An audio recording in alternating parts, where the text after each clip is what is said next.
কি আছে ভাই, কেমন আছেন? আলহামদুলিল্লাহ ভালো। আপনি তো এটা কত বছর যাবত করেন? এই ৭-৮ বছর। 7-8 বছর। কেমন চলে এই ব্যবসা? আলহামদুলিল্লাহ ভালোই। ভালো চলে? জি, ভালোই চলে। কিনে সারাদিনে কত টাকা বিক্রি করেন? এখন তো মনে করেন নতুন গ্যান্ডারে বিক্রি কম। নতুন গ্যান্ডারে ৩,০০০, ৩,৫০০, ৪,০০০। 3,000, 3,500।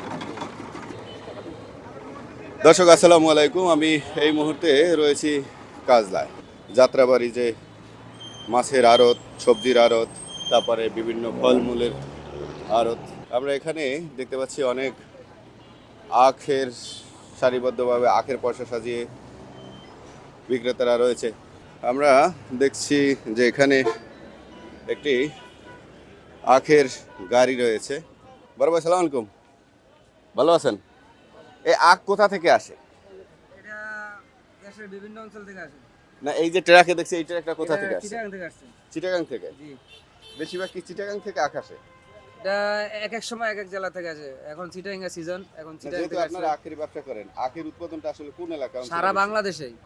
সারা আমরা বাংলাদেশে আমরা 12 মাস তো 12 মাসে সারা বাংলাদেশের থেকে আনি, এক এক সময় এক এক জায়গা থেকে। যেমন এখন সিজন হলো আপনার চাঁদপুর, চিটাগাং। আচ্ছা, এটা শেষ হয়ে গেলে পরে আমরা আনি মনে করেন যে খাগড়াছড়ি থেকে। খাগড়াছড়ি থেকে। জি। মানে এক এক সময় এক এক জায়গা থেকে আসে। বান্দরবন। আচ্ছা, বান্দরবন। এই আখের মানে বিক্রিটা কি রকমের হয়? মানে এটা শ হিসাবে আর কি মনে শ করেন। হিসাবে বিক্রি হয়? একটা আটির ভিতরে 20টা করে বান্ধা তো ফাঁসারিতে 100। ওই কেউ মনে করেন আটি হিসাবও নয়, কেউ শ হিসাবে নিলে শ হিসাবে গুণা দিই।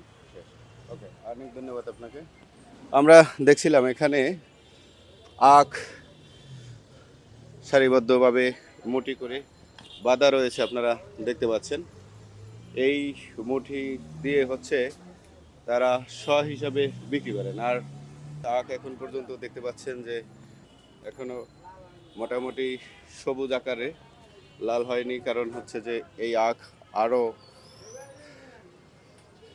যখন আরও কিছুদিন যাওয়ার পরে এই আখগুলো লাল হবে এবং মিষ্টি হবে। এখন একটু সবুজ দেখা যাচ্ছে এবং আখের মিষ্টিও তুলনামূলক সিজনের চেয়ে এখন একটু কম মনে হচ্ছে। আমরা যদি দেখার চেষ্টা করি, এখানে রয়েছে হচ্ছে ডাব। আমরা দেশে গ্রামগঞ্জে ডাব দেখতে পাই, একেবারে তরতাজা ডাব, কিন্তু এখানে যে ডাব রয়েছে এই ডাবগুলো মূলত এই শহরে, ঢাকা শহরের মধ্যেই ভ্যানে করে বা বিভিন্ন দোকানে বিক্রি করা হয়। আমরা দেখছি এখানে অনেকগুলো ডাব রয়েছে। এরপরে আমরা যদি আরও দেখার চেষ্টা করি, আমরা দেখব এই ডাবের যে আড়তগাটি রয়েছে তার পিছনই হয়েছে কলা রয়েছে। আমরা সেই কলার আড়তটি ঘুরে দেখব।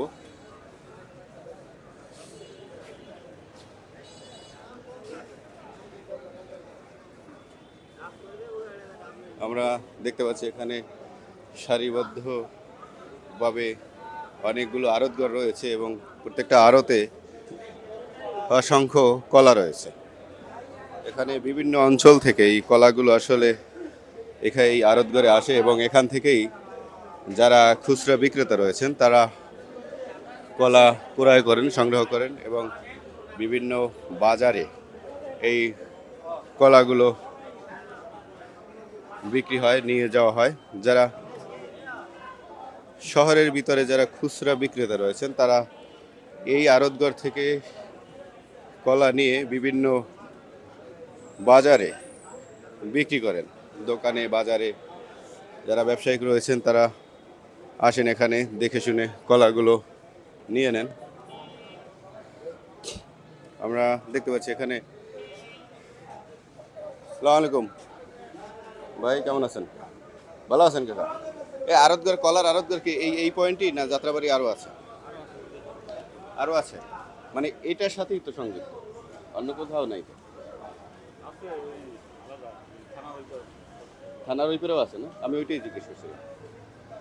আমরা দেখছি যে এখানে দেশের নানান প্রান্ত থেকে এই কলাগুলো আসলে এই যাত্রাবাড়ি আড়তে আসে। এই আড়তঘরের নাম ইন্দুরকানী বাণিজ্যালয়। এটি দক্ষিণ যাত্রাবাড়ি কাজলা ব্রিজ সংলগ্ন ড্যামরা রোড, ড্যামরা রোডের মুখেই রয়েছে এই আড়তঘরটি। কাকা কেমন আছেন? ভালো আছেন? এই কলা আপনার ঘর, আড়তঘর? কি অবস্থা এই কলা, মানে কোথা থেকে আসে বেশিরভাগই কলা? বাগেরহাট থেকে আসে, কুষ্টিয়া থেকে আসে, বাগেরহাট কুষ্টিয়া থেকে বেশি আসে না? দিনাজপুর দিয়ে আসবে কয়েকদিন পরে, যেখানে যখন সিজন ওইখানে তখন মাল। আচ্ছা, এই কলা আপনারা বিক্রি করেন কি হিসেবে? কোন হিসাবে? পোন হিসেবে। এক পোনে কয়টা কলা থাকে? 80টা। 80টা। আমরা যেমনটি জানতে পেরেছিলাম যে বিভিন্ন অঞ্চল থেকে এই কলাগুলো আসে, কাঁচা পাকা কলাগুলো আসে, এবং এখানে যারা আড়ত মালিক রয়েছেন, আড়ত মালিক যারা রয়েছেন তারা হচ্ছে যে কলা পোন হিসাবে বিক্রি করেন। আমরা দেখতে পাচ্ছি এখানে শুধু কলা আর কলা, এবং এখানের অবস্থা মোটামুটি সারাদিন বেচা বিক্রি, আর বর্ষার দিন হওয়ার কারণে একেবারে দেখতে পাচ্ছেন যে রাস্তাটি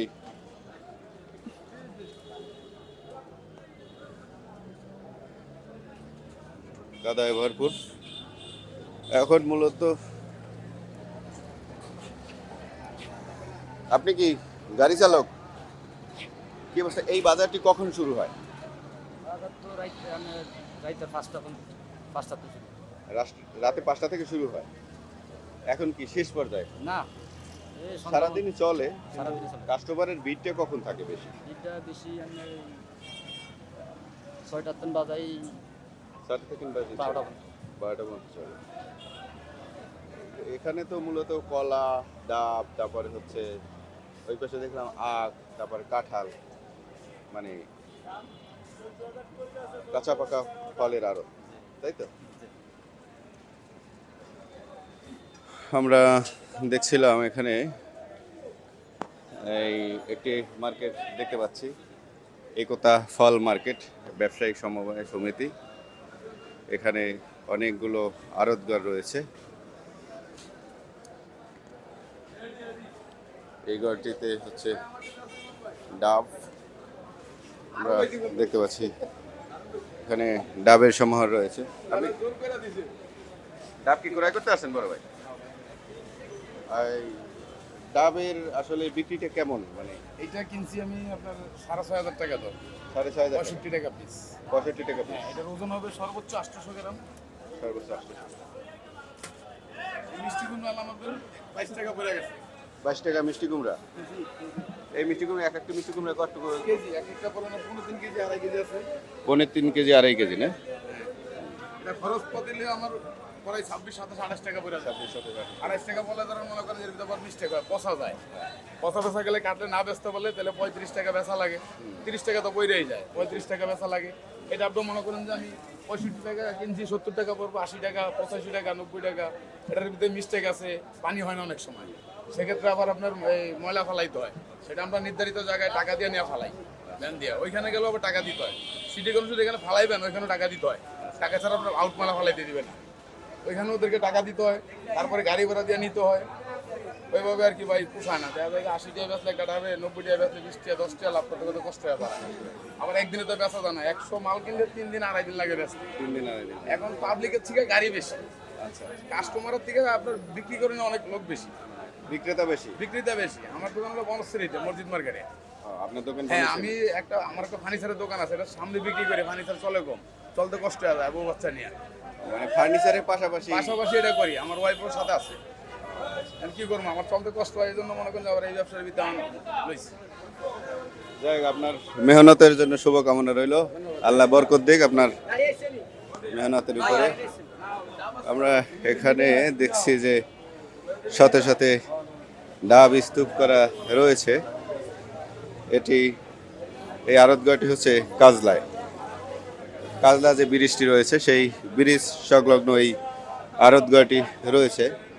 এখানে সাথে সাথে ডাব আমরা দেখতে পাচ্ছি।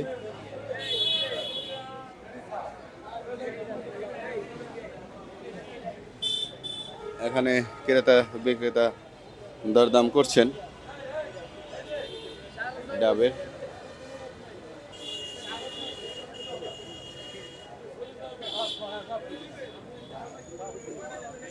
আপনি কি ডাব ক্রয় করতে আসছেন? ডাব কিনতে আসছেন?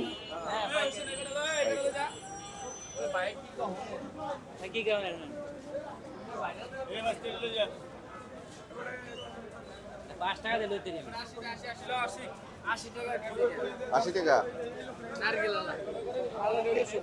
এটা কি একটু শক্ত হয়ে গেছে? এটা একটু শক্ত। আচ্ছা, আর এগুলো কচি, এগুলো 70 টাকা, 110 টাকা পাইকারি। আমরা দেখছি এই যে ডাবগুলো রয়েছে একটু আশ হয়ে গিয়েছে, এটি 80 টাকা বলছেন পাইকারি রেট। আর এই একটু কচি এটা 70 টাকা করে। আর ওই যে দেখতে পাচ্ছি এগুলো একটু বড় সাইজের, 110 টাকা 20 টাকা করে। এই যাত্রাবাড়ি কাজলা যে ব্রিজ সংলগ্ন যে আড়তটি রয়েছে, সেই আড়তে ডাবগুলোর এমনই দাম আমরা জানতে পেরেছি।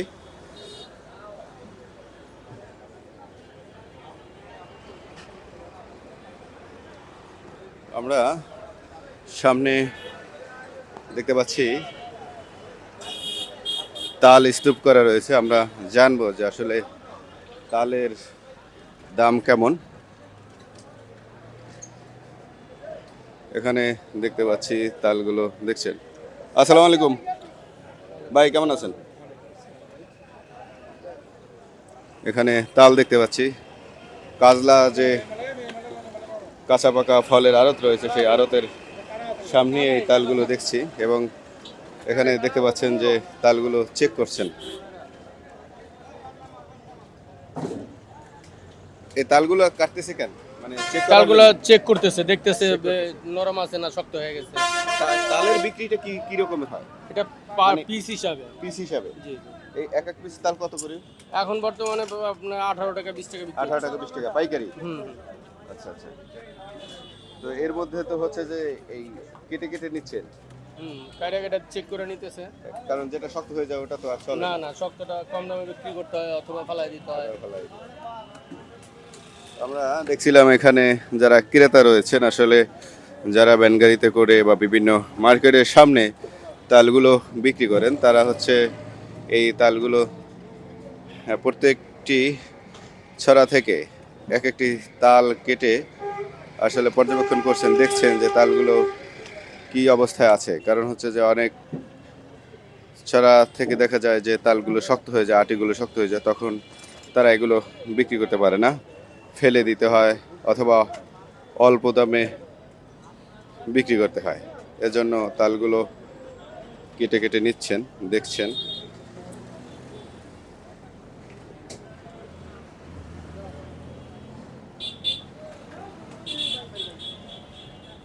দর্শক, আজকের ভিডিওতে এই পর্যন্তই। আমরা এই মুহূর্তে এই ভিডিওটি শেষ করতে হচ্ছে।